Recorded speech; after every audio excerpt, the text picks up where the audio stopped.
Hey there, baseball fans. It is Ben, and I am opening some wax packs today in the FLEER Extravaganza. We've got a couple from 1988 and 89, a couple from 1990, and a handful from 1991. That really great stretch with FLEER that was fully from the junk era of wax packs baseball cards. So diving right in. Actually, I'm going to start with 1991. This is the banana series, as you guys have all heard me affectionately call it. We're going to be looking for some of my favorites from the Cubs days, as well as Nolan Ryan, Hall of Famers, etc., etc. So let's see what we get here in these yellow, bright yellow FLEER cards.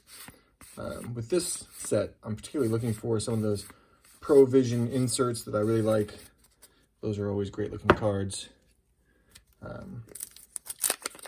There's a big Cubs sticker to greet me right there. Look at that. Now, I must say that the Cubs were my favorite team back in the day. I grew up in Iowa. Oh, we got a Pro Vision. You can see the black border.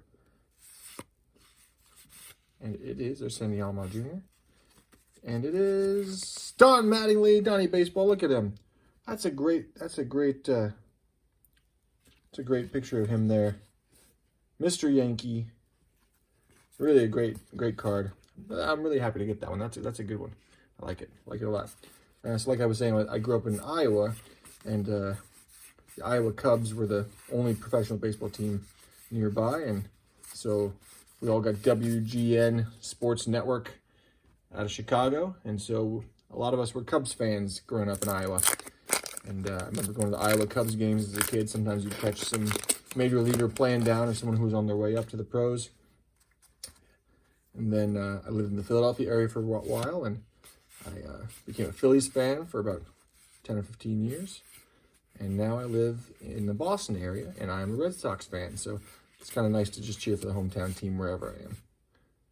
But my card collecting, especially around this time, this late 80s, early 90s, I was super into the Cubs. So Sean Dunston, Ryan Sandberg, Mark Grace, those are my guys. I still have my personal collection of those guys. So when I'm going through these packs, that's kind of what I'm looking for. Oh, there's a Dave Justice. That's a nice card. Those are the ones that I'm kind of looking for here to add to my personal collection. Steve Avery. I'll take it. So a couple Braves guys. There's a Cal Ripken Jr. getting a nice ground ball. Put that aside too. So a couple Braves guys, Cal Ripken, and the Pro Vision Don Mattingly. That'll round out 1991. Let's go backwards in time to 1990. This is a set that is not that bad looking card design, but the imagery is not great. The printing quality on the cards is not great. Here's another Cal Ripken to add to the list there with Tony Fernandez, the league's best shortstop.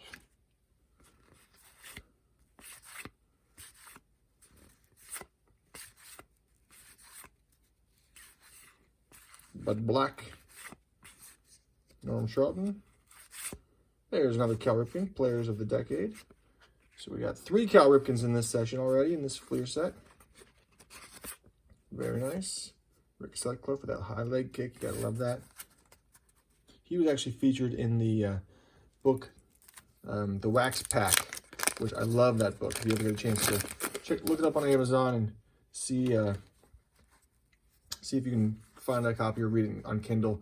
It's just a great story, really well done. Really enjoyed reading it, especially for people who are into these old wax packs and finding out what happened to the players afterwards.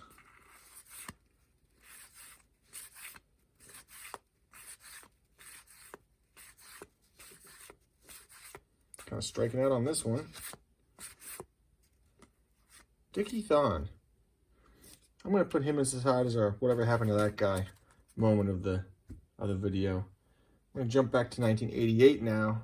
Save 1989 for last. 1989 FLEER is one of the ones that I think is the most fun to open up. So, yeah, so it talks about collect special limited edition sets. And those are only the send-away ones. They're not inserted in here. So you won't find anything like that in 1988 FLEER. You'll just find some stickers with these very interesting looking cards here.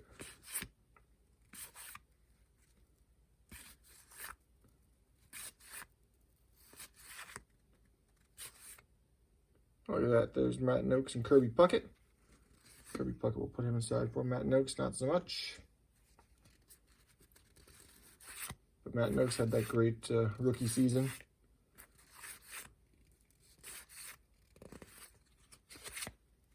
And Jack Morris, the Hall of Famer. We'll put him aside too. One more from 1988.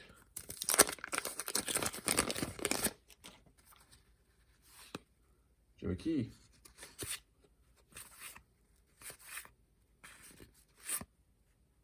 Look at that. Vince Coleman and Tony Gwynn. Hitting King and the Thief. I don't think I've ever seen that one before. There you go.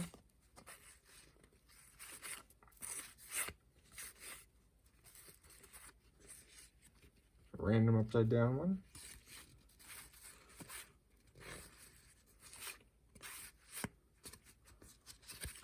Spike Owen. Randy Sinclair. All right. Now in this 1989, we could be looking for a Griffey rookie. Could be looking for Randy Johnson. Or one of the Billy Ripken famous cards with a expletive on his bat. Those are all fun ones to look at. We got a All-Star insert here, Earl Hershiser. Very nice.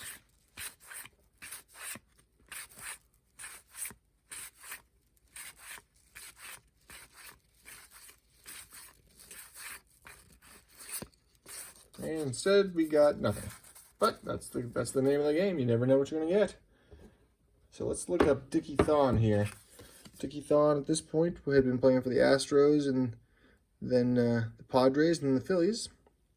You know, 270 hitter at this point, not bad. Had a 20 home run season, a 15 home run season. So, not great, but not bad. Let's see what Dickie Thon, see whatever happened to that guy. There it is. Oh, he's from Puerto Rico. I had no idea he was Puerto Rican. Played for the Angels, the Astros, the Padres, the Phillies, the Rangers, and the Brewers. 15 years in the bigs. Good for you, Dickie Thon. Started off in 79 for the Angels and ended up in 93 with the Brewers. Lifetime average 264 with 71 home runs and 435 RBIs. Was an All-Star in 83 and a Silver Slugger that year. Potential and Beaning. He was drawing excitement in 1984. The best shortstop in the league. I see a future Hall of Famer. But his career was permanently altered April 8th, 1984, when he was hit in the face by Mark Torres' fastball. What? He would have been a Hall of Famer had that injury not occurred. The pitch broke the orbital bone around his left eye and ended his 1984 season. He turned in 85, but suffered from problems with depth perception permanently. Oh, man, I had no idea. In 2013, Thon said, I couldn't see the ball very well after I got hit in my left eye. I had to make adjustments and open up a little bit and see the ball better. It's tough to do that in the big leagues, but I did manage to play 10 more years. Just one bad moment, a life filled mostly with blessings. I've had a lot of good things happen to me. I try to think about it that way. Oh, what a good outlook. I had no idea. He's a third-generation baseball player, the grandson of Freddie Thon, a native Puerto Rican who played in the Puerto Rican Baseball League during the World War II. His father, Freddie Thon Jr., signed a major league contract but injured his arm. Played semi-pro. His brother played. His son was selected by the Blue Jays in the 5th round in 2010 and played 2016 for the Dunedin Blue Jays. Is in the Hispanic Heritage Baseball Hall of Fame. And he owned a team in the Puerto Rican Winter League. Huh. Dickie Thon, I had no idea. And honestly, I had no idea about that story of the beanball. So, you know, hats off to you, Dickie Thon, for continuing on. And let me see if we can see anything in that eye. Yeah, you can see maybe a little bit. Good for you for not giving up, Dickie Thon, and for playing another 10 years, and for not getting too hung up on what might have been. So good for you. Hats off to you. And I'll look at you in a new positive light. Until next time, baseball fans.